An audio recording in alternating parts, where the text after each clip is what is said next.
One of the youngest DM nephrologist એટલે કે kidney specialist doctor Archita Patel.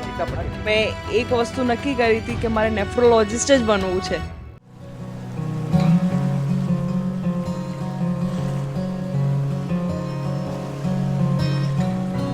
Kidney failure એ જ કિડનીની સમસ્યા એ વસ્તુ નથી. બીજી ઘણી બી કિડનીની બધી સમસ્યાઓ છે જે તમને ધીમે ધીમે ફેઇલિયર તરફ લઈ જાય છે અને જે તમે અટકાવી શકો છો.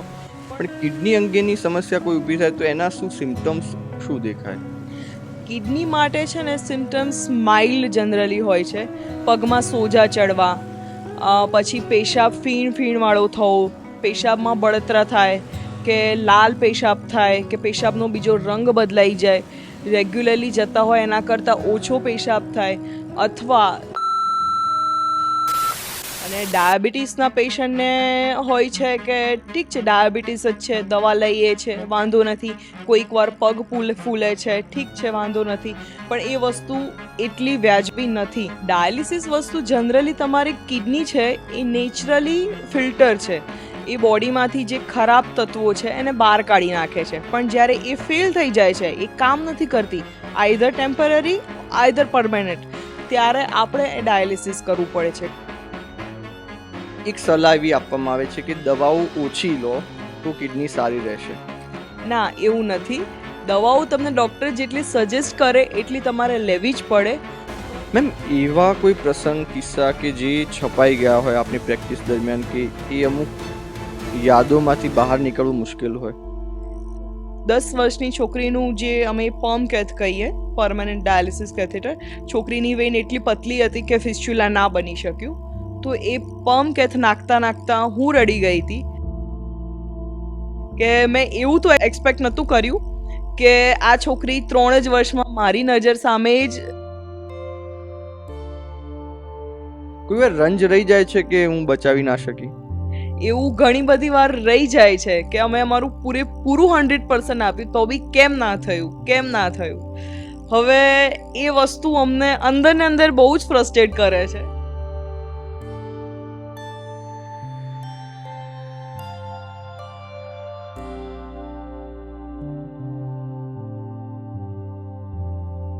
ચમકતી આંખોએ અનેક આંસુ છુપાવ્યા છે. વીતેલા વર્ષોએ કંઈક કેટલા સપના બતાવ્યા છે. આ તારાથી નહીં થાય, આ શક્ય જ નથી, તું તો નહીં જ કરી શકે. આવા ઘણા મેણા ટોણાએ બહુ સતાવ્યા છે. પરંતુ બાળપણમાં જ જ્યારે આવા મેણા ટોણા આવતા તો સામે પિતાએ એક શિખામણ પણ આપેલી કે મહેનતથી લડજે, ભણતરથી લડજે. બસ આ એક જ વાત ગાંઠ બાંધી અને મહેનતની સફરે નીકળ્યા. ધોરણ 12 પત્યા પછી એક કોલેજ લાઈફનો આનંદ આવતો હોય છે, પરંતુ એ તમામ આનંદ નેવે મૂક્યો અને 12 વર્ષની સખત મહેનત, કાળી મજૂરી કરી. 12 વર્ષ વિધાઉટ એની બ્રેક, એક પણ રજા નહીં, એક પણ વેકેશન નહીં, અને અંતે મુકામ સુધી પહોંચ્યા.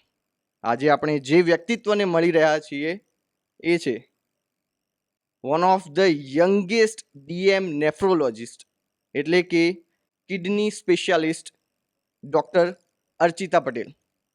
Hello ma'am, it's pleasure to have you. Thank અને યુ. ખૂબ ખૂબ આનંદ છે કેમ કે એક એવા વ્યક્તિત્વ સાથે આજે હું બેઠો છું કે જે one of the youngest nephrologist of Gujarat, અને આટલી લાંબી સફર, ઘણા ઉતાર ચઢાવ, ઘણું બધું આવ્યું હશે. કેવો અનુભવ? કેમ કે હવે ડૉક્ટર અર્ચિતા પટેલ પાછળ MBBS, MD મેડિસિન અને DM નેફ્રોલોજિસ્ટ હવે લાગે છે. એ છે એકચ્યુઅલી મારું ગોલ એ જ હતો કે હું પોતાને ડૉક્ટર ત્યારે જ કહીશ જ્યારે આ ફિલ્ડની હાઈએસ્ટ ડિગ્રી અચીવ કરીશ. તો ઇવન MBBS થયા પછી કે MD થયા પછી પણ હું ક્યાંય નામ લખાવવાનું હોય તો ડૉક્ટર નથી લખાવતી, હંમેશા અર્ચિતા પટેલ લખાવતી હતી. અને હવે હું પ્રાઉડથી પોતાની જાતને DM nephrologist as a Archita Patel કહું છું. અને આ જર્ની મારી બહુ જ સુંદર રહી છે. અને એક વસ્તુ હું બહુ સરસ શીખી છું કે સારા દિવસો તો ડેફિનેટલી આપણને ખુશી આપે અને એ બધું છે જ. પણ ખરાબ દિવસોને બી હું હવે ખરાબ દિવસ નથી કહેતી. કેમ કે એ દિવસો મને ઘડે છે. મને દિવસે ને દિવસે સ્ટ્રોંગ બનાવે છે. અધરવાઇઝ એકલા કોઈ સિટીમાં સર્વાઈવ કરવું કે જેમાં કોઈ જ તમારું રિલેટિવ ના હોય અને જ્યારે હું એ સિટીમાંથી આજે નીકળી ઘણી બધી મુશ્કેલી સાથે જે મેં એકલાએ કરી જે ઘણી વસ્તુ મારી ફેમિલીને પણ ખબર નહીં હોય તો હવે બહાર આવીને મને થાય છે કે આ બધું મારી રિયલ લાઈફમાં ઘણું બધું મને ક્યાંય ઉપર પહોંચાડશે. મેમ બાળપણથી નક્કી જ હતું કે ડૉક્ટર જ બનવું છે? જ્યારે હું 11th સ્ટાન્ડર્ડમાં આવી તો મારા ઘણા બધા ક્લિયરિટી આગળ થવા માંડી લાઈફમાં અને મેં એક વસ્તુ નક્કી કરી હતી કે મારે નેફ્રોલોજિસ્ટ જ બનવું છે. ડૉક્ટર નહીં પણ એમાં બી નેફ્રોલોજિસ્ટ જ. અને જ્યારે નેફ્રોલોજિસ્ટ બનીશ ત્યારે જ પોતાને હું ડૉક્ટર કહીશ. શું એના પાછળ કોઈ ખાસ કારણ એવું કંઈ? એના પાછળ એવું કોઈ ખાસ કારણ નથી કે જે હું તમને કહી શકું કે આ રીઝનથી આ રીઝનથી. પણ મને એકદમ જ વિચાર આવ્યો અને મેં એ જ નક્કી કરી દીધું અને કદાચ એવું હોઈ શકે કે યુનિવર્સ જ મને આ કરાવવા માંગતું હોય. તમે એમબીબીએસ અહીંયા બીજે મેડિકલમાંથી કર્યું, હા પછી એલજીમાંથી એમડી કર્યું અને કોલકાતા પછી હા ડીએમ માટે કોલકાતા ગયા. કેવી સફર કેવી રહી? એમબીબીએસની મારી સફર તો બહુ સરસ જ રહી હતી. ઘર આંગણે રહેવાનું હતું. અમદાવાદ જતા હતા તો અહીંથી અપડાઉન. પછી આવ્યા એમડીમાં.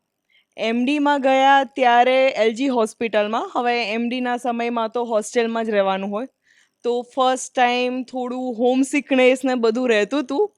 પણ એ વખતે પણ મને જે માણસો મળ્યા કે મારા મેડમ, મારા સિનિયર્સ, મારા કલીગ્સ એ મારા લાઈફ ટાઈમના બેસ્ટ માણસો મળ્યા અને એમણે મને આવનાર સમય માટે ઘડી કે જેના માટે મેં પોતાના માટે વધારે ડિફિકલ્ટ સ્ટેપ લીધું કે જે હું પાર પાડી શકી. ડૉક્ટર રમણભાઈ પટેલ, અ, જે ગાંધીનગરના એક ખ્યાતનામ ડૉક્ટર છે, એ આપના પિતા છે. એક ગર્વ એ વખતે આપને હશે, પરંતુ હવે એ પિતાને વધારે ગર્વ હશે. ફેમિલીને કેવું હવે ખુશી છે? એબ્સોલ્યુટલી. બિકોઝ આ જર્નીમાં મારું ફેમિલીનો તો બહુ જ સપોર્ટ રહ્યો છે અને ફેમિલી મતલબ મારા મમ્મી, પપ્પા, ભાઈ, મારા હસબન્ડ, મારા ઇનલોઝ, પેરેન્ટ્સ બધાનો સપોર્ટ રહ્યો છે. કોઈએ મને રોકી નથી. ઇવન મેં મારું ડિસિઝન એવું લીધું કે મારે ડાયરેક્ટ એક અજાણ્યા સિટીમાં જવું છે. લોંગ ડિસ્ટન્સ બધાથી દૂર રહીશ, હસબન્ડથી, ફેમિલીથી, મમ્મી પપ્પાથી. પણ બધાએ મને એક બી વખત કોઈએ મને ના નથી પાડી અને કોઈ બી સ્ટ્રોંગ વુમનની પાછળ વાંધો કોઈ અરે ઇમરજન્સીમાંથી કોઈ હલો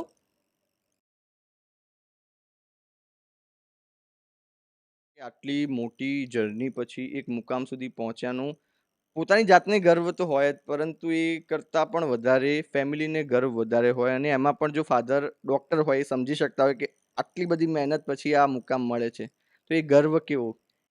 પોતાના પેરેન્ટ્સની આંખમાં એ જે સંતોષ જોવો ને એ દુનિયાની સૌથી મોટી ટ્રોફી છે. મેમ હવે અમને મોકો મળ્યો છે કે કિડની, કારણ કે કદાચ હાર્ટ વિશે સામાન્ય માધ્યમ થ્રુ કે લોકો સુધી અમુક અમુક માહિતી હાર્ટ વિશે પહોંચી છે, કેમ કે એના ડિસીઝ વધ્યા છે એ પ્રમાણે લોકોમાં સમજ પણ ધીમે ધીમે વધી છે, પરંતુ કિડની વિશે હજી સુધી એટલી સમજ નથી. કિડનીની સમસ્યા એટલે અમારા માટે એક જ કે કિડની ફેલ્યોર એટલે કિડનીની સમસ્યા. શું આ એક જ સમસ્યા હોય છે કે કિડનીની બીજી કોઈ પણ સમસ્યા હોઈ શકે? ના એવું નથી કે કિડની ફેઇલિયર એ જ કિડનીની સમસ્યા એ વસ્તુ નથી. બીજી ઘણી બી કિડનીની બધી સમસ્યાઓ છે જે તમને ધીમે ધીમે ફેઇલિયર તરફ લઈ જાય છે અને જે તમે અટકાવી શકો છો. પણ હજુ આપણામાં ઘણા લોકોમાં અવેરનેસ નથી. બધાને એમ છે કે ઠીક છે, વાંધો નથી, કિડની ઉપર સોજો છે, થઈ જશે સારો, વાંધો નહીં આવે. પણ એ વસ્તુ પાછળથી અમુક વર્ષે 5 વર્ષે કે 10 વર્ષે અલગ પ્રકારે બહાર આવે છે અને એ વખતે ઘણી વખત ઇરિવર્સિબલ થઈ જાય છે ટ્રીટ કરવું. અને મેમ સામાન્ય રોગ કિડનીના કયા કયા જોવા મળે છે સામાન્યતઃ, જે નોર્મલ? અત્યારે મોસ્ટ કોમન જનરલી બધા જોવે તો કિડનીનું ઇન્ફેક્શન કે યુટીઆઈ એના માટે મોસ્ટ કોમનલી લોકો પ્રેઝન્ટ થતા હોય છે. પણ જે કહું છું અત્યારે પેશન્ટ આપણે ઇન્ડિયામાં most common reason of kidney failure diabetes છે. અને ડાયાબિટીસના પેશન્ટને હોય છે કે ઠીક છે ડાયાબિટીસ જ છે, દવા લઈએ છે, વાંધો નથી. કોઈક વાર પગ ફૂલે છે, ઠીક છે વાંધો નથી. પણ એ વસ્તુ એટલી વ્યાજબી નથી. કેમ કે ઇનિશિયલ સ્ટેજમાં જો તમે ડૉક્ટર પાસે જતા રહે તો એ એમની ક્રિએટિનિન વધવાની પ્રોસેસ છે કે કિડની ફેલિયર થવાની પ્રોસેસ છે, એ એમને ડેફિનેટલી કંઈક ને કંઈક દવા આપીને સ્લો કરી શકે છે. કે જે વસ્તુ જો પેશન્ટ ન જાય ડૉક્ટર પાસે તો પાછળથી કોઈ લેટ સ્ટેજમાં જશે અને એની મોર્બિડિટી વધી જશે પેશન્ટની. મેમ, આ કિડનીની જે સમસ્યા છે એને અટકાવી શકાય કે ઇનિશિયલ સ્ટેજમાં જો ખબર પડી જાય? ઇટ ડિપેન્ડ હોય છે. અમુક કિડની ડિઝીઝ હોય છે, અક્યુટ હોય છે, જેને કહેવાય છે અમે અક્યુટ કિડની ઇન્જરી કે એકેઆઈ કાં તો ગ્લોમેરુલોનેફ્રાઇટિસ કહીએ છીએ. અને અમુક ડિઝીઝ ક્રોનિક કિડની ડિઝીઝ જેવા હોય છે. હવે અક્યુટ ડિઝીઝમાં એવું છે કે પેશન્ટ ઇનિશિયલી આવે તો 1 કે 2 દિવસમાં એનું ક્રિએટિનિન સડનલી વધી જાય, કે એકદમ પેશાબ બંધ થઈ જાય, કે પેશાબમાંથી લોહી વહે, કાં તો પેશાબમાંથી પ્રોટીન નીકળવા માંડે. તો જે અક્યુટ પ્રેઝન્ટ થાય છે એ આપણે સ્ટોપ કરી શકીએ છીએ. એની ઘણી બધી દવાઓ પણ છે. અને ઇમ્યુનોસપ્રેસિવ જે કે સ્ટીરોઇડ કે સાયક્લોફોસ્ફામાઇડ કે એ દવાઓ છે કે જે ગ્લોમેરુલોનેફ્રાઇટિસ જેવા રોગો માટે ઉપયોગી છે અને એની ઇફેક્ટ આવે છે. પણ અમુક જે ડિસીઝ છે કે જેને ક્રોનિક કિડની ડિઝીઝ કહે છે. ક્રોનિક કિડની ડિઝીઝમાં ઘણી વખત ખબર નથી પડતી હોતી પેશન્ટને. એમનું ક્રિએટિનિન ધીરે ધીરે ધીરે ધીરે વધે. ઇનિશિયલી પેશન્ટને કોઈ જ તકલીફ ના થાય અને જ્યારે કિડની ટોટલી ફેલ થઈ જતી હોય છે ત્યારે પેશન્ટ ડૉક્ટર પાસે આવતું હોય છે. અને એ વખતે એ કન્ડિશન ઇરિવર્સિબલ હોય છે અને પેશન્ટને પછી ડાયાલિસિસ કરવું પડતું હોય છે. મેમ, આ ડાયાલિસિસ વિશે ઘણું સાંભળ્યું છે, પરંતુ કેવી રીતે આ ડાયાલિસિસ કોને સજેસ્ટ કરવામાં આવે છે? શું એ પ્રોસિજર શું હોય છે કે ડાયાલિસિસ ઉપર વ્યક્તિને લેવો પડે? ડાયાલિસિસ વસ્તુ જનરલી તમારી કિડની છે એ નેચરલી ફિલ્ટર છે. એ બોડીમાંથી જે ખરાબ તત્વો છે એને બહાર કાઢી નાખે છે. પણ જ્યારે એ ફેલ થઈ જાય છે, એ કામ નથી કરતી, આઈધર ટેમ્પરરી આઈધર પરમેનન્ટ, ત્યારે આપણે એ ડાયાલિસિસ કરવું પડે છે. ડાયાલિસિસ એ કૃત્રિમ મશીન છે કે જે કિડનીનું કામ કરે છે. જે 4 કલાક કે 3 કલાક કે 5 કલાક એમાંથી માણસનું બ્લડ નીકળે, બ્લડ સાફ થાય અને પાછું બોડીમાં રિટર્ન આવે છે. અને આ પ્રોસેસ વીકમાં જનરલી 3 કે 4 દિવસ કાં તો 2 દિવસ ડિપેન્ડ ઓન પેશન્ટના કિડનીની કન્ડિશન એ રીતે થતું હોય છે. મેમ, બીજું એક સામાન્ય રીતે હવે લોકો કે તાવ આવ્યો હોય કે કંઈક નાના ડિસીઝ કંઈ થયા હોય તો ઘરમાં જ સામાન્ય જે જાણકારીમાં હોય, ડોલો છે કે પછી એઝિથ્રોમાઇસિન છે કે એવી દવાઓ લેતા હોય છે. શું એની કિડની પર કોઈ અસર થાય? ડોલોની કે એઝિથ્રોમાઇસિનની ડાયરેક્ટ કિડની ઉપર કોઈ અસર નથી થતી. પણ હા, સામાન્ય તાવ કે એવું કંઈ આવે ને તો પ્રિફરેબલ એ જ છે કે તમે પહેલાં ડાયરેક્ટ ડૉક્ટરને કન્સલ્ટ કરો. કેમ કે નોટ ઓન્લી કિડની, ઘણા બધા ડિસીઝ છે, બ્રેઇન, હાર્ટ, ઇવન બોડીના બધા જ ઓર્ગનના, કે જે ઘણી વખત સામાન્ય ફીવરથી શરૂ થતા હોય છે અને જે ઇનિશિયલ સ્ટેજમાં પકડાઈ પણ શકે છે. પણ તમે આપણે ફીવર છે કરીને આપણે ઘરે બેસીને દવા લઈએ એ યોગ્ય નથી. કે શું સામાન્ય બીમારી હોય તો એક સલાહ એવી આપવામાં આવે છે કે દવાઓ ઓછી લો તો કિડની સારી રહેશે? ના, એવું નથી. દવાઓ તમને ડૉક્ટર જેટલી સજેસ્ટ કરે એટલી તમારે લેવી જ પડે. તો જ તમે ઇફેક્ટ થઈ શકે. અધરવાઇઝ દવા ઓછી લેવાના ચક્કરમાં અત્યારે ઘણા બધા લોકો શું કરતા હોય છે કે એન્ટિબાયોટિકનો કોર્સ આપ્યો હોય ડૉક્ટરે 5 દિવસ કે 7 દિવસનો, તો એના બદલે જો મટી જાય 2 દિવસમાં તો બંધ કરી દેતા હોય છે. તો જેના કારણે એન્ટિબાયોટિક રેઝિસ્ટન્સ વધતો જાય છે. હવે આ જે જો એન્ટિબાયોટિક રેઝિસ્ટન્સ વધ્યો તો કાલે એ રેઝિસ્ટન્સ બેક્ટેરિયાથી બીજા કોઈને થશે બીમારી. અને એ બીમારીથી થશે. હવે એન્ટિબાયોટિક જો રેઝિસ્ટન્સ, હવે તો કોલિસ્ટિન અને મેરોપેનમ જે હાઈએસ્ટ એન્ટિબાયોટિક છે એ પણ રેઝિસ્ટન્સ આવવા માંડી છે. તો આપણી પાસે એન્ટિબાયોટિક તો લિમિટેડ છે. એટલે આડાઅવળી જો એન્ટિબાયોટિક કોઈ વ્યક્તિ લે તો એના લીધે ડેફિનેટલી કમ્યુનિટીને પણ નુકસાન થઈ શકે છે. ને ચલ, હાર્ટ ફેલિયર થાય તો હાર્ટમાં દુખાવો થાય, પણ કિડની અંગેની સમસ્યા કોઈ ઊભી થાય તો એના શું સિમ્પટમ્સ શું દેખાય? કિડની માટે છે ને સિમ્ટમ્સ માઇલ્ડ જનરલી હોય છે. પગમાં સોજા ચડવા, પછી પેશાબ ફીણવાળો થવો, પેશાબમાં બળતરા થાય, કે લાલ પેશાબ થાય, કે પેશાબનો બીજો રંગ બદલાઈ જાય, રેગ્યુલરલી જતા હોય એના કરતાં ઓછો પેશાબ થાય, અથવા પેશાબ કરવાની ફ્રીક્વન્સી અચાનક ધીરે ધીરે વધવા માંડે અને એ વધે એટલે દિવસમાં રાત્રે પેશન્ટને 5 થી 6 વાર પેશાબ જવા ઉઠવું પડે, જે વસ્તુ નોર્મલ નથી. તો આવા બધા સિમ્ટમ્સ માટે બતાવવું જરૂરી છે. પ્લસ પેશન્ટ જે બીપી પણ વધવા માંડતું હોય છે, જેને બીપી ના હોય એનું બીપી આવી જાય, કાં તો જેને બીપી ઓલરેડી છે એનું બીપી અનકન્ટ્રોલ થઈ જાય. એ બધી કન્ડિશન જો થાય તો કિડની તમારી મતલબ અફેક્ટેડ છે એ વસ્તુ સજેસ્ટ કરે છે. એટલે મેમ આ કોઈ પણ એજમાં થઈ શકે, કારણ કે એક સમજ એવી છે કે કિડનીની બીમારી કે આવી કોઈ બીમારી એજેડ વ્યક્તિને જ થાય, સામાન્ય યંગ હોય ત્યાં સુધી કિડનીને એટલી સમસ્યા ના ઊભી ના, થાય. એવું નથી. કોઈ પણ એજમાં થઈ શકે છે. અમુક બીમારી એવી છે જેને કહેવાય મિનિમલ ચેન્જ ડિસીઝ. એ મોસ્ટ કોમન બાળકોમાં જોવા મળતું હોય છે, કે જે બાળકોમાં સોજા ચડી જાય, આખું બાળક ફૂલી જાય છે ઉપરથી નીચેથી. તો અમુક ડિસીઝ બાળકોમાં કોમન છે, અમુક એડલ્ટમાં વધારે કોમન છે અને અમુક ઓલ્ડ એજમાં. પણ હા, kidney affect every age of patients. Ma'am young એજમાં જો કિડનીની કોઈ સમસ્યા ઊભી થઈ કે કિડની ફેલ્યોર થઈ ગયું, તો એ વ્યક્તિ સામાન્ય રીતે જીવી શકે છે પછી? હા, અગર પ્રોપર ટ્રીટમેન્ટ મળે પેશન્ટને, ડાયાલિસિસ કે ટ્રાન્સપ્લાન્ટ કે જે બી છે, તો પેશન્ટ જીવી શકે છે લાંબુ, એમાં કોઈ સવાલ નથી. મેમ એક ખાસ ક્વેશ્ચન અને બહુ જ ચર્ચામાં રહેલો ક્વેશ્ચન, કે જો તમને કિડની સ્ટોન હોય તો સ્પેશિયલ પીણા એટલે કે બિયર પીવાથી કિડની સ્ટોન નીકળી જાય છે. ના, આના પાછળ કેટલું તથ્ય છે? આ વસ્તુ એકદમ ખોટી છે કે બિયર કિડની સ્ટોન તો નહીં નીકાળે, પણ તમારું લીવર પણ ખરાબ કરશે. તો બિયર આલ્કોહોલિક પીણું કોઈ બી ફોર્મમાં, અગર બિયર હોય, વાઇન હોય કે વોડકા હોય, ખરાબ જ છે. ભલે લોકો કહેતા હોય છે કે બિયરમાં 5% આલ્કોહોલ છે, પણ ખરાબ જ છે. જે કિડનીને જે ડિસીઝ છે, કોઈ ફેમિલી મેમ્બરમાં હોય, માતા પિતામાં હોય, તો શું વારસાગત બાળકમાં આવી શકે? હા, ઘણા જીનેટિક ડિસીઝ છે જે વારસાગત આવી શકે છે.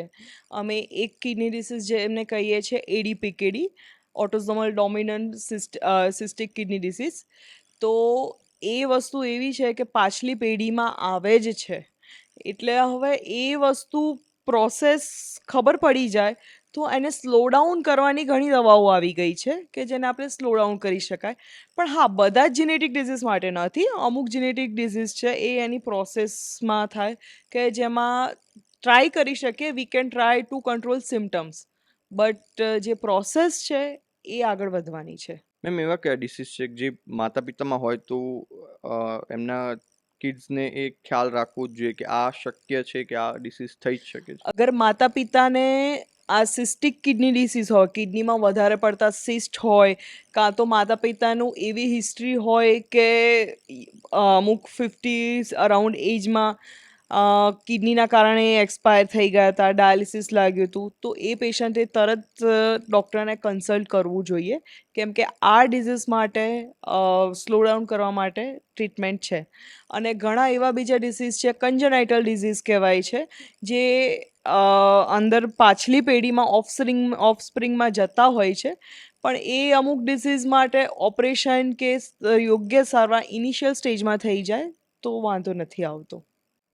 મેમ બીજી ચર્ચાઓ બીજા કિડની અંગે ક્વેશ્ચન તો હું આપને કરીશ, પરંતુ એ વચ્ચે તમે જે ડિસીઝના વાત કર્યા કે બાળકોમાં પણ ડિસીઝ હોય છે, યંગસ્ટરમાં હોય છે, ઘણા કેસ આપ જોતા હશો, ઘણી કપરી સ્થિતિના કેસ જોતા હશો, કોઈ વાર દુઃખ થાય? થાય જ. અમે બી માણસો છીએ અને સ્પેસિફિકલી જ્યારે કોઈ પેશન્ટ તમારી પાસેથી બહુ આશા રાખતું હોય તો એ પેશન્ટમાં અમે પણ અમારું 100% આપીએ છીએ. પણ જે વસ્તુ છે કે પેશન્ટની બોડીનો રિસ્પોન્સ, દવાનો રિસ્પોન્સ જો એ ના થાય તો ઘણી વખત પેશન્ટ કરતાં બી દુઃખ વધારે અમને થતું હોય છે. અને અમે પણ રૂમની બહાર જઈને ઘણી વખત રડેલા હોઈએ છીએ. જ્યારે બાળકોનો કિસ્સો આવે છે ત્યારે બાળકોના કિસ્સામાં તો અમે બહુ જ ઇમોશનલ થઈ જતા હોઈએ છીએ. અને પેશન્ટ જોડેથી ખાલી અમે દવા નથી એમને આપતા, પણ એમની પાછલી ઘણી બધી વાતો જે હોય છે જે અમને પેશન્ટ શેર કરતું હોય છે. તો એ કારણે અમારે ઘણું ઇમોશનલ બોન્ડિંગ થઈ જાય છે.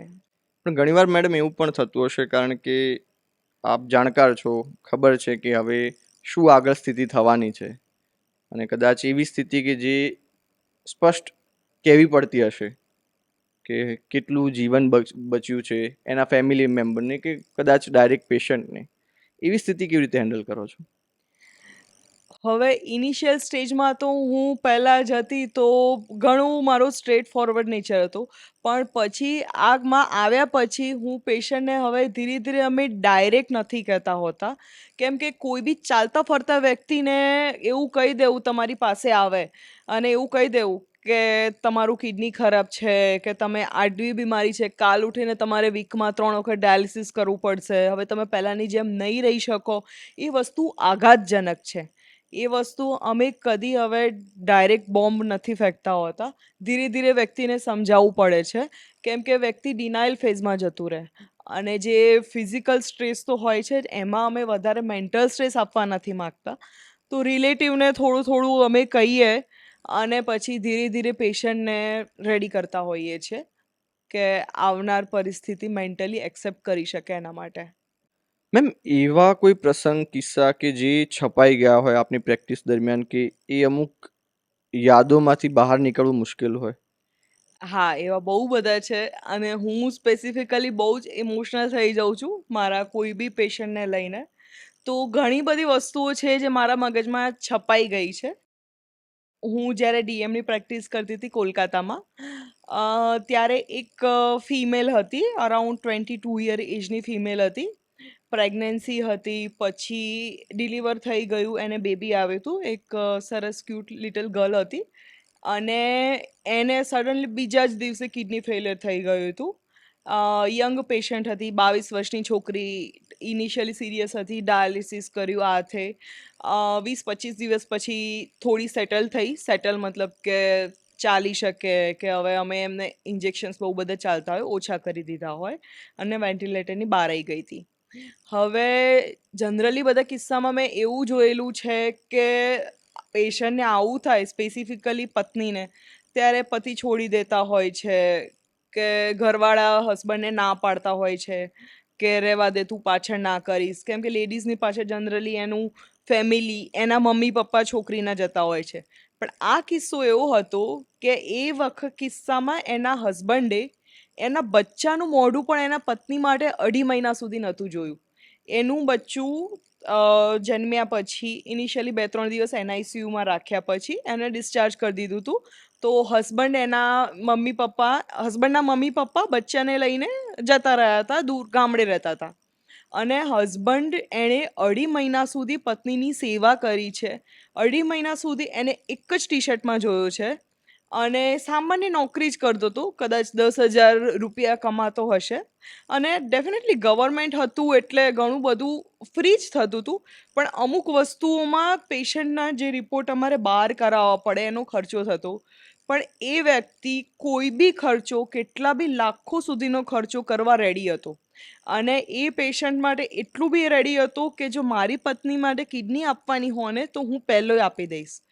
અને એ પેશન્ટ 2.5 મહિનાની મહેનત પછી સારું થઈને ગયું. એણે 2.5 મહિના પછી પોતાની છોકરીનું મોઢું હસબન્ડે બી 2.5 મહિના પછી જોયું અને એ બચ્ચાની માએ પણ 2.5 મહિના પછી જોયું છે. તો આ બહુ જ ઇમોશનલ બોન્ડિંગ હતું કે જે જોવાથી મને થાય કે આટલો સ્ટ્રોંગ બોન્ડ તો બહુ જ રેર કિસ્સામાં જોઈ શકાય છે. અને તમને જ્યારે અઘરી પરિસ્થિતિ આવે છે તમારી લાઈફમાં, કે લાઈફના અમુક છેલ્લા દિવસો છે, એમાં કોણ તમારી સાથે રહે છે ને એ તમને છેલ્લે સુધી ખબર ના પડે કે કોણ સાથે રહે છે. ઘણા કિસ્સામાં મેં એવું બી જોયેલું હતું, એક છોકરીને કે એના પેરેન્ટ્સ સાથે નહોતા રહેતા અને ખાલી ને ખાલી એનો હસબન્ડ સપોર્ટ કરતો હતો. એટલે દરેક જગ્યાએ કિસ્સા અલગ અલગ હોય છે. એક બીજો કિસ્સો એવો કહું તો એક છોકરી હતી, 10 વર્ષની છોકરી હતી. જ્યારે હું ફર્સ્ટ યરમાં ત્યાં હતી ત્યારે આવી હતી. જનરલી પેશન્ટ એ વખતે ડાયરિયા વોમિટિંગ માટે ઇન્ડોર થઈ હતી. યુએસજીમાં થોડો પ્રોબ્લેમ આવ્યો એટલે અમને રેફર કર્યું હતું. પછી એ છોકરીને અમે ટ્રાન્સફર લીધી ને જોયું ત્યારે ઇનિશિયલી એનું ક્રિએટિનિન 1.5 અરાઉન્ડ 1.5 to 2 વચ્ચે હતું, જે બાળકો માટે ઓલરેડી વધારે જ છે, 1.5 to 2 અરાઉન્ડ. તો એનું ડાયગ્નોસિસ એ વખતે મેં કર્યું, એને જીનેટિક મ્યુટેશન હતું, તો હેરિડિટરી એને બીમારી હતી તો હતું. હવે અમુક વર્ષો પછી મને ખબર જ હતી કે એનો એક દિવસ એવો આવવાનો જ છે કે ડાયાલિસિસ કરવું પડશે. હવે 3 વર્ષ પછી જ્યારે હું ત્યાંથી નીકળવાની હતી, એના 3 મહિના પહેલાં એ છોકરીનું ડાયાલિસિસ શરૂ થયું, અને એ છોકરીનું 10 વર્ષની છોકરીનું જે અમે પમ્પ કેથ કહીએ, પરમાનન્ટ ડાયાલિસિસ કેથેટર, છોકરીની વેઇન એટલી પતલી હતી કે ફિસ્ચ્યુલા ના બની શક્યું. તો એ પમ્પ કેથ નાખતા નાખતા હું રડી ગઈ હતી કે મેં એવું તો એક્સપેક્ટ નહોતું કર્યું કે આ છોકરી 3 જ વર્ષમાં મારી નજર સામે જ સારી ચાલતી હતી એમાંથી ડાયાલિસિસ પર ચડી જશે. પણ એ જોવું બહુ અઘરી વસ્તુ છે. મેમ, એવી કોઈ ઘટના કે એવો કોઈ કિસ્સો કે જેને આપને પણ અચરજમાં મૂકી દીધા હોય, આપના કરિયરમાં આપે કોઈ એવું ઘટના જોઈ હોય કે જે જોતા તમને પણ આમ કે આવું શક્ય છે, આવું થઈ શકે?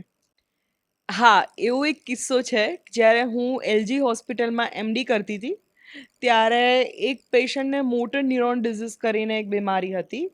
હવે મોટર ન્યુરોન ડિઝીઝ એટલે જે તમે બધાને વધારે ખબર હોય કે તો સ્ટીફન હોકિંગની જે બીમારી હતી એ, કે ધીરે ધીરે બોડીનું પગ પેરાલાઇઝ થાય, હાથ પેરાલાઇઝ થાય, ને ધીરે ધીરે શ્વાસ લેવાના મસલ પણ પેરાલાઇઝ થાય, પેશન્ટ એક્સપાયર થઈ જાય. એ પેશન્ટને થોડું એટિપિકલ કોર્સ હતો કે પહેલાં હાથ પેરાલાઇઝ થવા માંડ્યા હતા. એ પહેલેથી મારી પાસે આવતું હતું. ઘણા પેશન્ટ હોય છે જ કે અમારે આમની જોડે જ બતાવવું છે, ભલે ગવર્મેન્ટ હોસ્પિટલ હોય. તો એ કાકા મારી પાસે હંમેશા આવતા હતા. પહેલાં એમની પાસે એક બે રિલેટિવ આવતા હતા, પછી અમુક સમય પછી એકલા આવવા માંડ્યા હતા. એમને કાકાને પહેલાં હાથ પેરાલાઇઝ થઈ ગયા હતા. ત્યારે કાકાની અમુક તકલીફો સાંભળીને થાય કે કાકા કેટલી મુશ્કેલીથી ગુજરી રહ્યા છે, કે ઘણી વખત ફેમિલી મેમ્બર વ્યક્તિ સાથે એવું વર્તન કરતું હોય છે કે ચા કે પાણી બી ના આપે. તો કાકા બંને હાથ પેરાલાઇઝ હોય તો બિચારાને તરસ્યા પણ રહેવું પડતું. તો ધીરે ધીરે ધીરે કરીને પછી કાકા ફોલોઅપમાં આવતા હતા. એક વખત કાકાને શ્વાસ ચડતો હતો અને આવ્યા હતા મારી પાસે ઇમરજન્સીમાં. હવે એ વખતે આવ્યા મારી પાસે ત્યારે મેં ચેક કર્યું બરાબર. મેં કીધું, હવે એમને રેસ્પિરેટરી મસલ, જે શ્વાસોચ્છ્વાસના મસલ હતા, એ પેરાલાઇઝ થવાની શરૂઆત થઈ ગઈ હતી. તો કાકાને અને એની કોઈ ટ્રીટમેન્ટ સ્પેસિફિક છે જ નહીં. પેરાલાઇઝ થાય ત્યારે વ્યક્તિને વેન્ટિલેટર પર મૂકી દેવું પડે. તો કાકાને મેં કીધું કે કાકા, આ વસ્તુ છે, આ વસ્તુની શરૂઆત થઈ ગઈ છે અને તમારી પાસે હવે બહુ ઓછો ટાઈમ છે. તો કાકા લિટરલી એમની આંખમાં પાણી આવી ગયું હતું અને એ હસતા હતા. એ ખુશીના આંસુ મેં જોયા હતા કે કોઈને એનું મોત આવે છે અને એ માટે વ્યક્તિ ખુશ છે. તો આ વસ્તુ મેં પહેલી વાર જોયું હતું. નહીંતર આજ સુધી મેં જેટલા બી પેશન્ટને કીધેલું છે કે તમારી પાસે ઓછો ટાઈમ છે, તો કોઈને ને કોઈની પાસે મોહ એવો હોય છે આ જિંદગી માટે કે એને વ્યક્તિને છોડી નથી જવું. પણ કાકા મૃત્યુ માટે ખુશ થઈ ગયા હતા. આ વસ્તુ જોઈને જ મને અચરજ પામી ગઈ હતી હું. અને એ વખતે શું ફિલિંગ્સ મને હતી આ વસ્તુ જોઈને, હું ડિસ્ક્રાઇબ નહીં કરી શકું. ઘણા પેશન્ટના તમે અંત સમય જોયા હશે કે જે કદાચ તમારી આંખો સામે વિદાય લઈ લીધી હશે એમણે. એમનો પરિવારમાં એક્સેપ્ટન્સ કેવું હોય છે? એ પ્રોસિજર ચાલતી હોય ત્યારે એમનું વર્તન તમારા પ્રત્યે કેવું હોય છે? હવે એ વખતેનું વર્તન વ્યક્તિ ઉપર ડિપેન્ડ કરે છે. હવે કોઈ વ્યક્તિ ઇમોશનમાં આવીને ગમે તે બોલે તો અમે મન પર નથી લેતા હોતા. કેમ કે ઇનિશિયલી ડેફિનેટલી એ સ્ટેજ આવવાનું જ છે કે પેશન્ટને હર્ટ થાય આ તે. પણ અમુક દિવસો પછી એ લોકોને એક્સેપ્ટન્સ આવી જતું હોય છે અને એ લોકો સ્વીકારતા હોય છે કે અમે અમારી પૂરેપૂરી મહેનત કરી છે અને કોઈ કચાશ નથી છોડી. અને ઘણા બધા હોય છે કે એક્સેપ્ટ કરી લેતા હોય છે કે પેશન્ટ લાંબા સમયથી બીમાર હતું તો વાંધો નથી, પીડાય એના કરતાં. કોઈ વાર રંજ રહી જાય છે કે હું બચાવી ના શકી? એવું ઘણી બધી વાર રહી જાય છે કે અમે અમારું પૂરેપૂરું 100% આપ્યું તો બી કેમ ના થયું, કેમ ના થયું. હવે એ વસ્તુ અમને અંદર ને અંદર બહુ જ ફ્રસ્ટ્રેટ કરે છે. પણ હવે એ શું છે કે મૃત્યુ આવી જાય છે તો પછી એનું ટાઈમ બધા માટે ફિક્સ જ છે.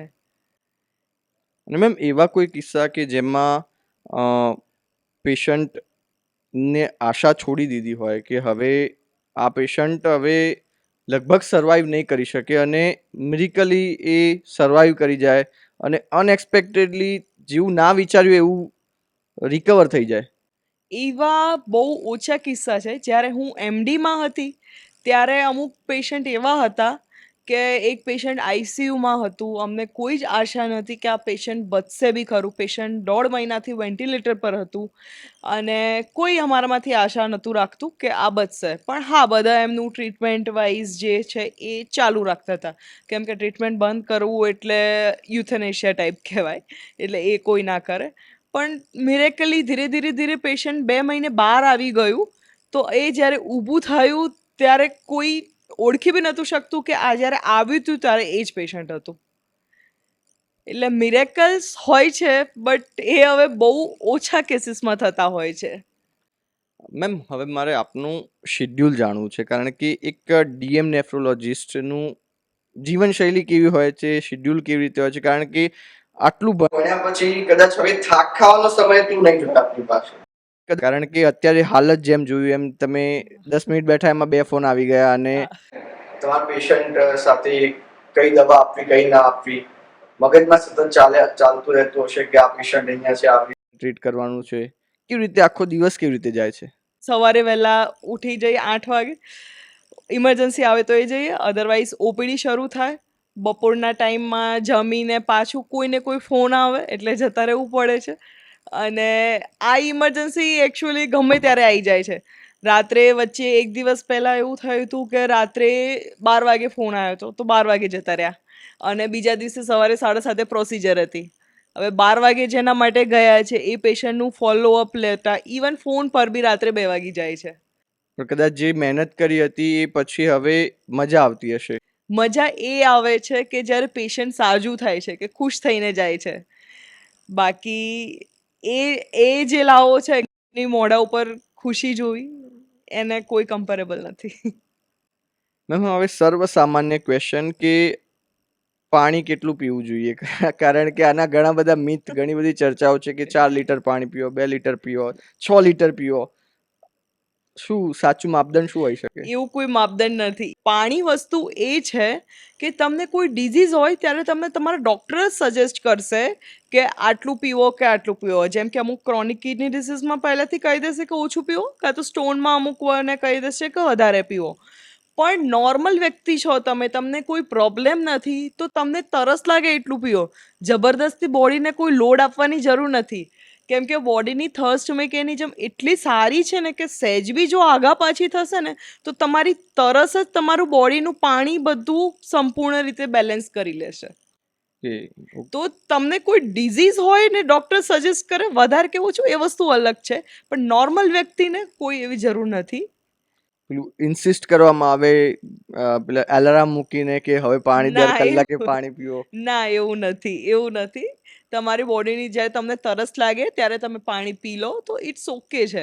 શિયાળામાં તમને કોઈ 1 કલાકે પાણી પીવડાવે તો એ બી યોગ્ય નથી. વારે વારે યુરિન જવું પડે. અને ઉનાળામાં બી તમને જેમ ઉનાળામાં વધારે તરસ લાગે તો ઉનાળામાં વ્યક્તિ વધારે પીએ, શિયાળામાં ઓછું પીએ.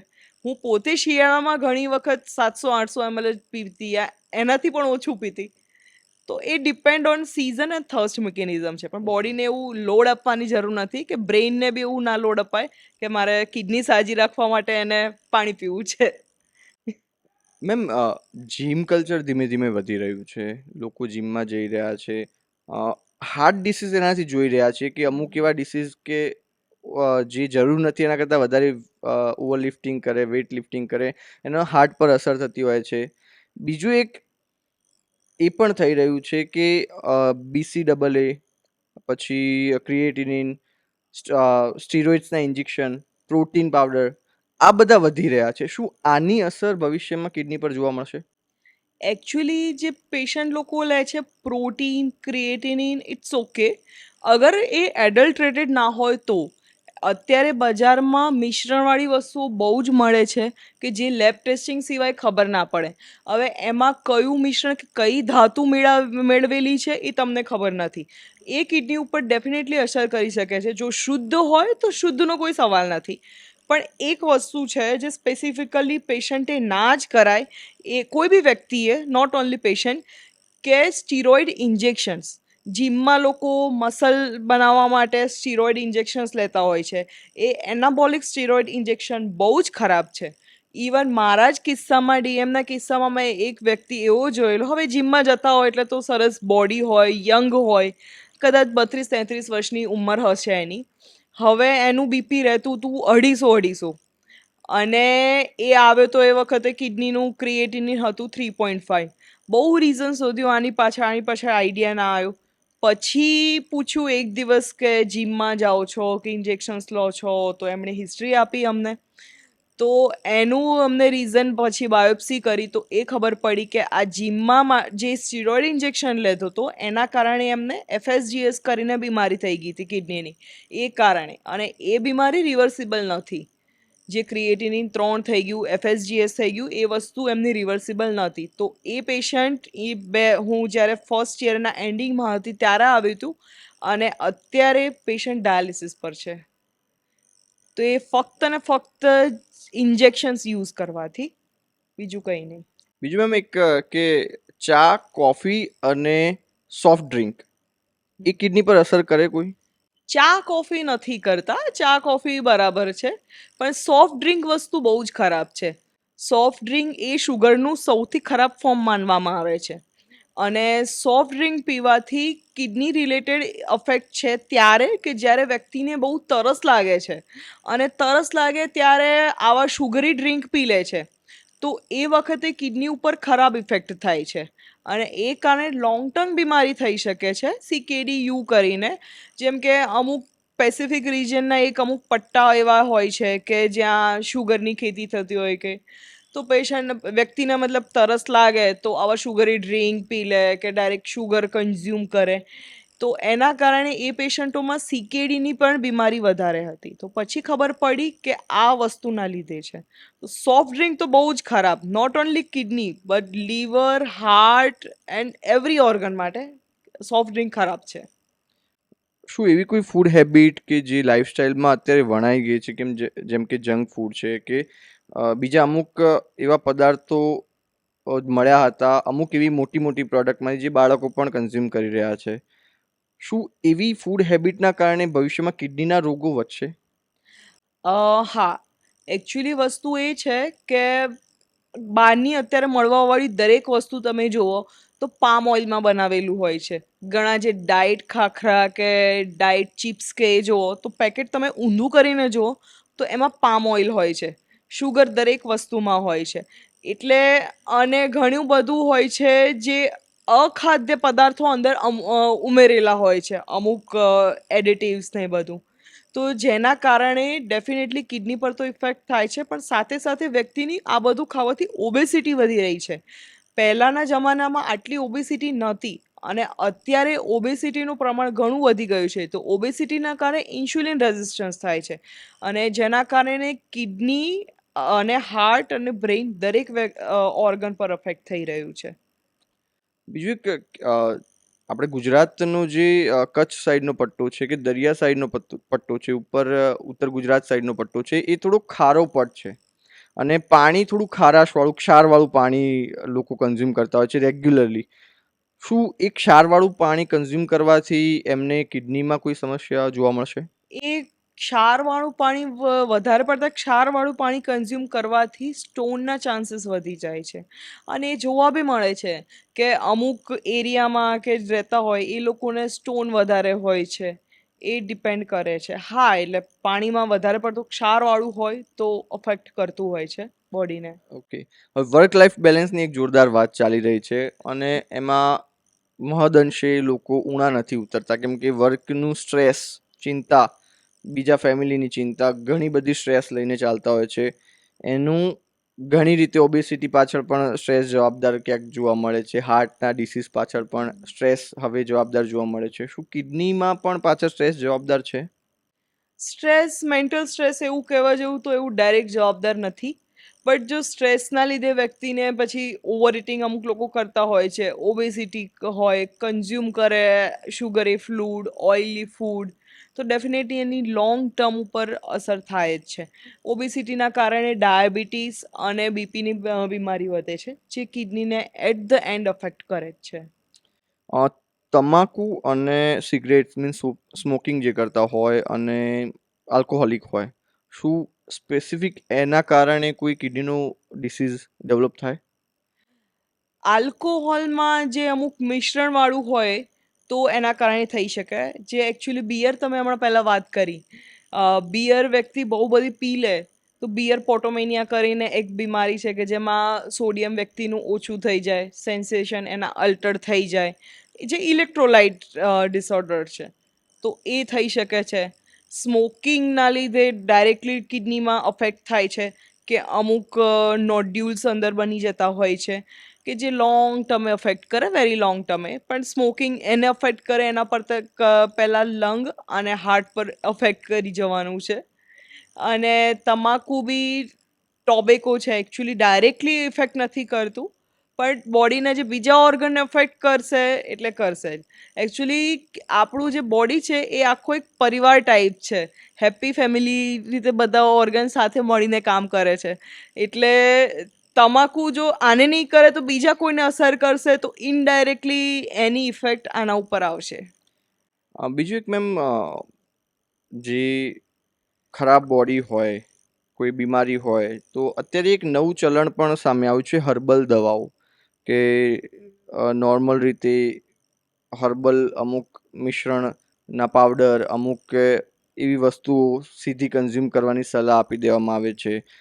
અને એના પાછળ એવું પણ તથ્ય પણ સાબિત કરી દેવામાં આવે છે કે કિડની સાફ થઈ જશે, મટી જશે કિડનીને કોઈ પણ સમસ્યા મટી જશે. ઇવન કિડની નહીં, હાર્ટના કે બીજા પણ જે અંગોના મીન્સ ડિસીઝ છે એ શોર્ટ આઉટ થઈ જશે, સોલ્વ થઈ જશે. શું શક્ય છે એવું?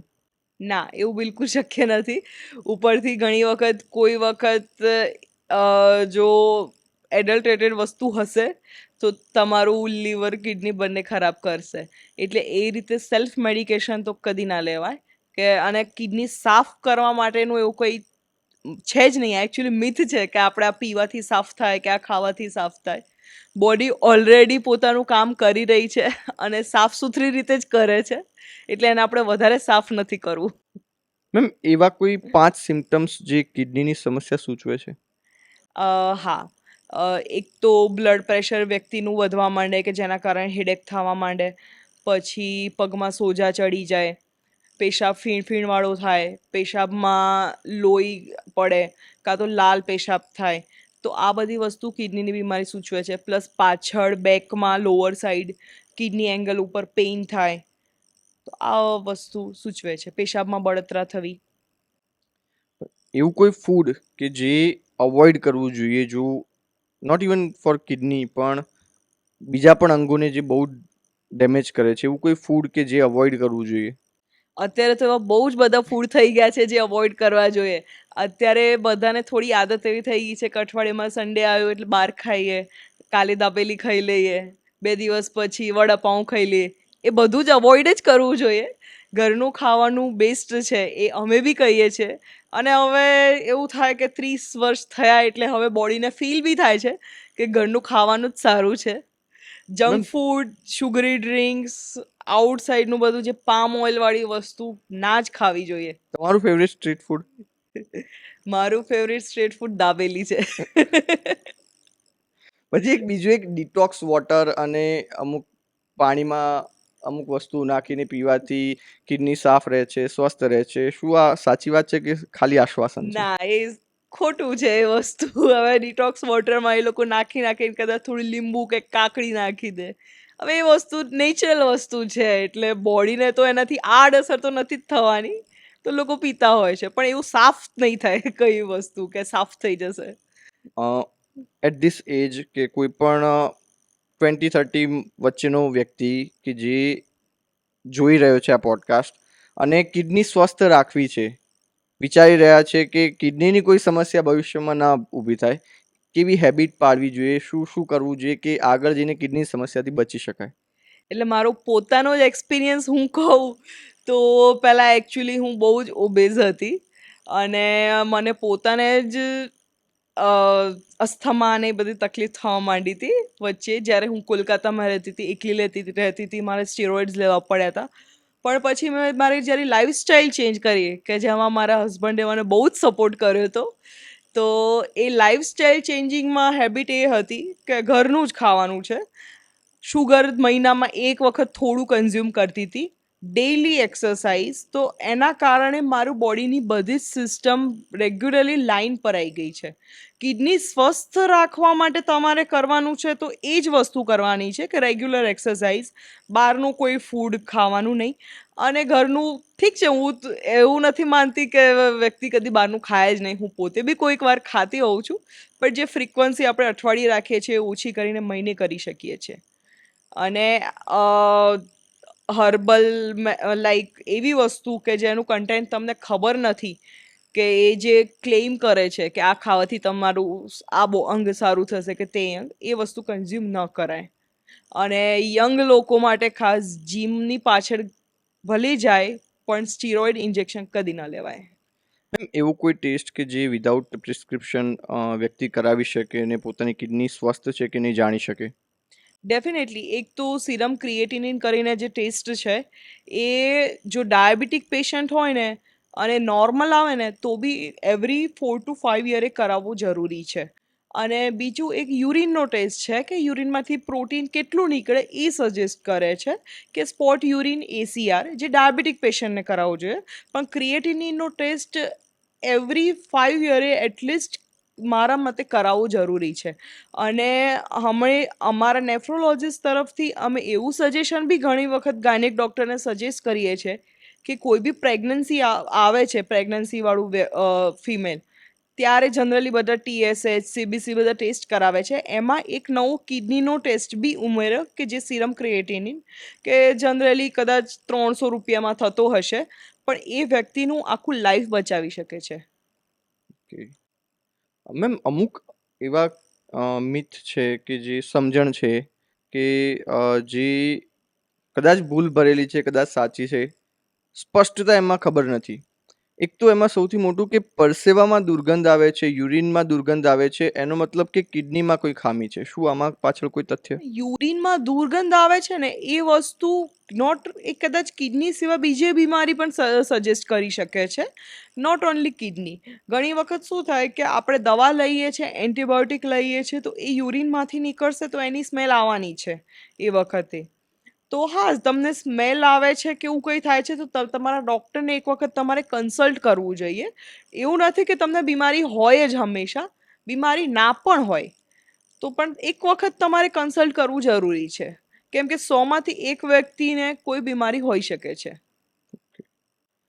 પછી એક કોરોનાની રસીની કિડની ઉપર ગંભીર અસર થઈ છે જે લાંબા સમય પછી ખબર પડશે આમાં આ કોરોનાની રસીને તો બધાએ બહુ વગોવી દીધી છે એકચ્યુઅલી પણ કોરોના વસ્તુ એવી હતી કે જો રસી ના આપીએ ને અને કોરોના થાય ને તો એ વધારે લાઈફ થ્રેટનિંગ હતું રાધર દેન વેક્સિનની સાઈડ ઇફેક્ટ વેક્સિનની સાઈડ ઇફેક્ટ બહુ જ રેર છે બહુ જ રેર જે થ્રોમ્બસ બનાવતું હતું અને ક્યાંય કિડનીમાં કાં તો હાર્ટમાં થઈને હાર્ટ એટેક કાં તો કિડનીની બીમારી કરતું પણ એ બહુ જ રેર છે એના કરતાં એની ઇફેક્ટ વધારે ઇમ્પોર્ટન્ટ છે અમારે ઘણા પેશન્ટ કહેતા હોય છે દવા લઈએ ત્યારે કે આની સાઈડ ઇફેક્ટ નહીં થાય કે આ તે પણ સાઈડ ઇફેક્ટની પહેલાં આપણે દવાની ઇફેક્ટની જરૂર છે સાઈડ ઇફેક્ટ તો બહુ ઓછા લોકોને થશે અને થશે ત્યારે કોઈ ડૉક્ટર આડાવડી પ્રિસ્ક્રાઇબ નથી કરતા જ્યારે સાઈડ ઇફેક્ટ જેવું થોડું લાગે તો ડોઝ ઓછો કરી દે કે બંધ કરી દેતા હોય છે એટલે વેક્સિન લેવી તો જરૂરી જ છે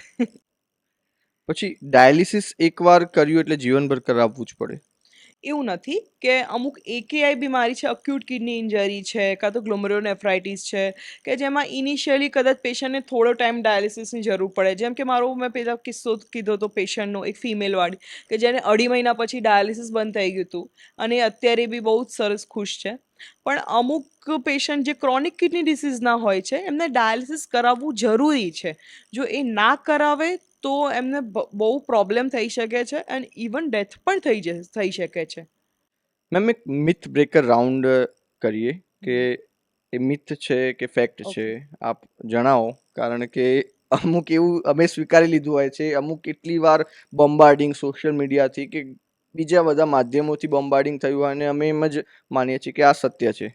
એવા કેટલાક તથ્યો છે કે ખૂબ પાણી પીવાથી કિડની હંમેશા સ્વસ્થ રહે છે. ના, મિથ છે. તમારે બોડીને પાણી જોઈશે તો તમને તરસ લાગી જશે ને બોડીના મિકેનિઝમ ડેફિનેટલી અસર કરી દેશે. તો એવું નથી કે વધારે પાણી પીવાથી થઈ જશે. ઉપરથી વધારે પાણી પીવાથી યુરિન વધારે જવું પડશે. વધારે મીઠું ખાવાથી કિડની ફેલ થવાના ચાન્સ વધી જાય છે. ના, વધારે મીઠું ખાવાથી બીપીના ચાન્સીસ વધે છે, જે ઇનડાયરેક્ટલી પછી પાછળથી કિડનીનું કરે છે. પણ વધારે પડતું મીઠું એ બોડી માટે ખરાબ છે. યલો યુરિન એટલે કિડની ખરાબ.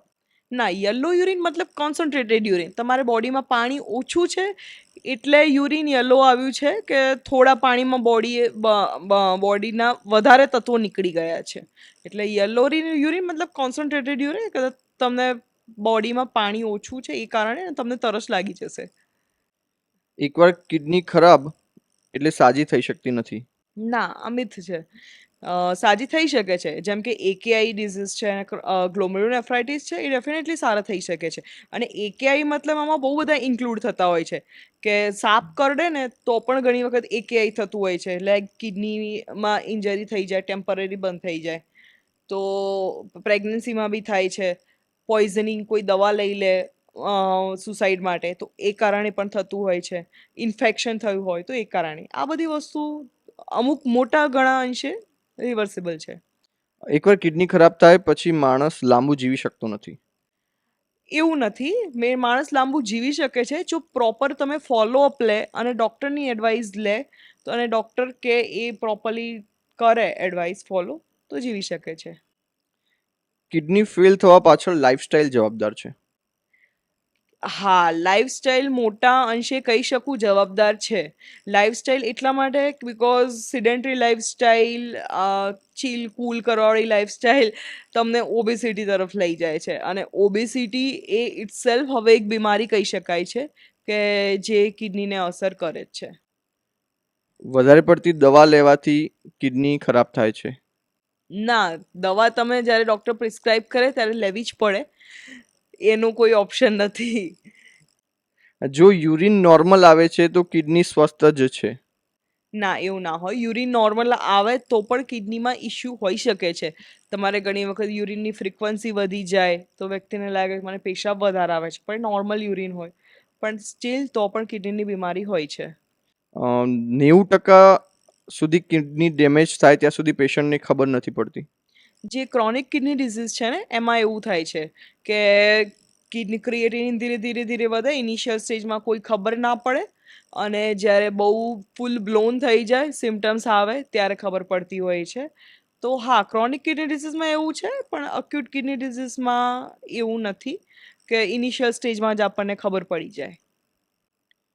ડાયાબિટીસ અને બ્લડ પ્રેશર જેને હોય એને કિડનીની બીમારી થવાની જ. થવાની જ એવું નથી. થવાના ચાન્સીસ વધારે છે નોર્મલ લોકો કરતાં. બિકોઝ આપણે ડાયાબિટીસમાં 30-40% લોકોને ચાન્સીસ છે કે એમને કિડનીના બીમારી આવે. પણ એવું નથી કે બાકીના બધા જ પેશન્ટને આવશે જ. આવશે 30-40 ને હાર્ટનું આવે, 30-40 ને કિડનીનું આવે. કિડનીના રોગનો ડાયાલિસિસ સિવાય કોઈ ઈલાજ નથી. ના, હવે તો ઘણા બધા ઈલાજ છે કે જેને આપણે ઇમ્યુનોસપ્રેસિવ ડ્રગ કહીએ કે જે તમારી ઇમ્યુનિટી ઓછી કરે એવી દવાઓ પણ અમુક છે. અને ડાયાલિસિસ બી અમુક હેલ્પ કરે છે. પણ લોકોને ડાયાલિસિસથી બહુ જ ડર આવી ગયો છે કે ડાયાલિસિસ કરીએ એટલે ખરાબ, લાઈફ ખતમ. એવું નથી. એ મિથ હવે લોકોએ તોડવી પડશે. નહીંતર પછી પેશન્ટને જ મુશ્કેલી કરી શકે છે. કેમ કે અમારે ઘણા બધા પેશન્ટ એવા આવ્યા છે કે સાંભળીને કે ડાયાલિસિસ કરવું છે તો કે ના પાડી દે છે. અને પછી અમે એ બી સાંભળ્યું કે 2-3 દિવસમાં પેશન્ટ એક્સપાયર બી થઈ જાય છે. કિડની સમસ્યા માટે મેમ કિડની બાયોપ્સી ની સલાહ આપવામાં આવે છે. પરંતુ બાયોપ્સી અમે ખાલી કેન્સર માટે સાંભળેલું છે અને ઘણીવાર આવી બાયોપ્સીનું નામ આવે એટલે વધારે બીક લાગતી હોય છે કે કેન્સર માટે બાયોપ્સી કે શું, એટલે કિડની બાયોપ્સી એટલે શું મેમ? કિડની પહેલાં તો બાયોપ્સી એ વસ્તુ છે કે તમારી કોઈ બી બોડીની જે ટિશ્યુ છે એ કાઢીને માઇક્રોસ્કોપમાં ચેક કરે છે કે અંદર શું શું બીમારી છે, એ બાયોપ્સી છે. અને જનરલી બધા એવું છે કે એવું નથી, બધાને એવું છે કે બાયોપ્સી એટલે કેન્સર માટે જ, પણ એ વસ્તુ નથી. કિડનીની બાયોપ્સી હોય ને તો એ કેન્સર માટે તો નથી જ હોતી. 99.9% બાયોપ્સી વિધાઉટ કેન્સરના રીઝન માટે જ હોય છે. અને એ કરવાથી અમુકને FSGS જેવી બીમારી છે, અમુકને MCD કરીને બીમારી છે, તો એ બીમારી ખબર પડે. ને દરેક બીમારીની અલગ અલગ ટ્રીટમેન્ટ છે, જે બાયોપ્સીમાં જ ખબર પડે છે, ને એ વાઇઝ અમે અલગ અલગ ટ્રીટમેન્ટ આપીએ છીએ. મેમ એવા કોઈ સપ્લિમેન્ટ કે જે સતત લેવા જોઈએ, જેમાં હવે પ્રોટીનના સપ્લિમેન્ટ લોકો લેતા થયા છે કે મલ્ટીવિટામિન્સ લેતા હોઈએ છીએ, એવા કોઈ સપ્લિમેન્ટ કે કિડનીની બીમારી ભવિષ્યમાં ન આવે એના માટે શરૂઆતથી લઈ શકાય? ના, એવું કંઈ નથી કે સપ્લિમેન્ટ્સ લઈ શકાય. હા, પણ તમે નેચરલી ઘરનું ચોખ્ખું ખાવું જરૂરી છે. અને એમાં એક સુપર ફૂડ કહી શકું તો એવું દહીં છે, દહીં કાં તો છાશ, કે જે બોડીને બહુ જ બેનિફિશિયલ છે, કે જેમાં લેક્ટોબેસિલસ બેક્ટેરિયા હોય છે, જે ગુડ બેક્ટેરિયા કહેવાય છે. અને દહીંમાં ને છાશમાં ભરી ભરીને પડેલા હોય છે. એટલે દહીં ને છાશ એ બહુ ઇમ્પોર્ટન્ટ વસ્તુ છે. અને એકચ્યુઅલી એવી વસ્તુ હતી કે અમને અમારા સર કહેતા કે યશોદા માતાએ જ્યારે કાનુડાને પકડ્યો તો માખણ ખાતા, ત્યારે કીધું તું કે તે મોઢામાં શું ભર્યું છે? પેલા એ કૃષ્ણ ભગવાને એવું કીધું કે મારા મોઢામાં આખું બ્રહ્માંડ છે. એટલે હવે એમ જ કહેવાય છે કે આખું બ્રહ્માંડ, મતલબ જે તમારું બોડી છે એ બધું તમારા મોઢામાં જ છે. એટલે તમે જે ખાશો એ જ તે રીતે તમારું બ્રહ્માંડ બનવાનું છે. ઓકે મેમ, અંતમાં એક કિડની દાન વિશે અને એના ટ્રાન્સપ્લાન્ટ વિશે થોડીક સમજ ઓછી છે, કારણ કે જે પેશન્ટ કે જે ફેમિલીમાં આવી સમસ્યા ઊભી થઈ હોય એ ફેમિલી પૂરતું આ જ્ઞાન સીમિત હોય છે, કે એ લોકોને ખબર હોય છે કે શું આમાં પ્રોસિજર કેવી રીતે હોય છે, કોણ આપી શકે કિડની, અને કેવી રીતે અગર કોઈને જેમ ચક્ષુદાન કરતા હોય એમ કિડની દાન કર્યું હોય તો કેવી રીતે આ પ્રોસિજર શું હોય છે? કિડની દાન એકચ્યુઅલી બે પ્રકારનું હોય છે, લાઈવ અને કેડાવરિક. લાઈવ એટલે જીવતા વ્યક્તિ હોય એ એની કિડની ડોનેટ કરે, અને કેવા વ્યક્તિમાં ફેમિલી મેમ્બર કરી શકે છે, ક્લોઝ રિલેટિવ કરી શકે છે, એ લોકો જ કિડની દાન કરી શકે છે, કે બેન ભાઈને કરે, કે માતા પિતા પોતાના બાળકોને કરતા હોય છે. એક બીજું એવું વર્ડ છે કે ઇમોશનલ રિલેટિવ, કે જે તમે જોયું છે સેલેના ગોમેઝને એની ફ્રેન્ડે કર્યું, એ વસ્તુ ઇમોશનલી રિલેટિવમાં આવે, કે એ વ્યક્તિ પણ તમને દાન કરી શકે છે. અને બીજું જે કેડાવરિક ડોનેશન છે, કે વ્યક્તિના મૃત્યુ પછી જો વ્યક્તિ ડાયાબિટીક ન હોય તો એની કિડની લઈ શકાય છે. અમુક અંશે એના એકચ્યુઅલી ક્રાઇટેરિયા છે ઘણા બધા, કે કયા વ્યક્તિની કિડની લેવી જોઈએ, કયા વ્યક્તિની નહીં. જો એ ક્રાઇટેરિયામાં ફિટ થતો હોય તો વ્યક્તિ એના મૃત્યુ પછી 24 કલાક સુધી એની કિડનીનું દાન કરી શકાય છે. એમાં બ્લડ ગ્રુપ ને એવું પણ જોવું પડે? હા, બ્લડ ગ્રુપ કેડાવરિક ડોનેશન છે જે મૃત્યુ પછીનું, એમાં તો જેનું બ્લડ ગ્રુપ હોય એ જ બ્લડ ગ્રુપના વ્યક્તિને મતલબ ડોનેટ કરવામાં આવે છે.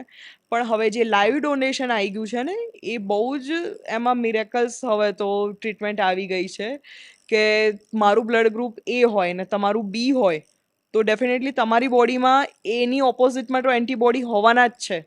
પણ અમુક ઇન્જેક્શન્સ પ્લસ પ્લાઝમાફરેસિસ કરીને તમારી બોડીમાંથી, મતલબ જે વ્યક્તિને તમારે લેવાની છે કિડની, તો તમારી બોડીમાંથી બધી જ એન્ટીબોડીઝ કાઢી નાખે, એન્ટીબોડી, અને મારી કિડની પછી તમને ડોનેટ કરીએ, તો એમાં કોઈ ઇશ્યુ નથી આવતો હતો. મેમ એક મેસેજ કે જે કોઈ પેશન્ટ હમણાં શરૂમાં કિડનીની કોઈ સમસ્યા જોઈ રહ્યું હોય તો ડરવાની ગભરાવાની કેટલી જરૂર છે? ના, તમારે ગભરાવાની જરૂર નથી, કેમ કે જે થવાનું છે એ વ્યક્તિ કોઈ રોકી નથી શકવાનું એકચ્યુઅલી. અને અત્યારે ઘણી બધી ટ્રીટમેન્ટ ને બધું આવેલું છે ને, કે જે તમને તમારી ડિઝીઝ પ્રોસેસ સ્લો કરી દે છે. તો એના કારણે તમારી લાઈફ લોન્જિવિટી અને મોર્બિડિટી ઘણી ઓછી થઈ જશે. તો તમારે લોકો ગભરાઈને ડૉક્ટરને કન્સલ્ટ નથી કરતા કે મારે દવા લેવી પડશે, કે ડૉક્ટરનું કંઈક આવી જશે તો વધારે લેવું પડશે, પણ એના લીધે વધારે ઇફેક્ટ થશે પાછળથી ખરાબ. જો તમે કિડનીના દર્દી છો તો તમારે ડૉક્ટરને તરત જ કન્સલ્ટ કરો, અને ઇવન ડૉક્ટર તમને 4ની જગ્યાએ 6 દવા લખે છે કે 10 દવા લખે છે, તો એ તમે પ્રોપરલી લો તમે. અને મેમ આપને કન્સલ્ટ કરવું હોય તો આપ સુધી કેવી રીતે સંપર્ક સાધી શકાય અને કોન્ટેક્ટ આપનો કેવી રીતે કરી શકાય? એકચ્યુઅલી હું નમોસ્તુતે હોસ્પિટલમાં ડેઇલી ઇમરજન્સી પ્લસ રૂટીન સર્વિસમાં બેસું જ છું, અને મારો રૂટીન ટાઈમ સાંજનો 5 થી 8નો છે, પણ મંડે સિવાય હું ઇમરજન્સી સર્વિસમાં ત્યાં હોઉં છું. એન્ડ એવરી મંડે હું પેરીફરીમાં ઈડરમાં જઉં છું સર્વિસ આપવા માટે. બાકી અહીંયા હું 24/7 છું. ઓકે, થેન્ક યુ મેમ, આપનો ખૂબ ખૂબ આભાર. અને અમારા માટે એક ગર્વની બાબત છે કે આપ અહીંયા પધાર્યા અને આપનો સમય આપ્યો. ખૂબ ખૂબ આભાર મેમ. Thank you.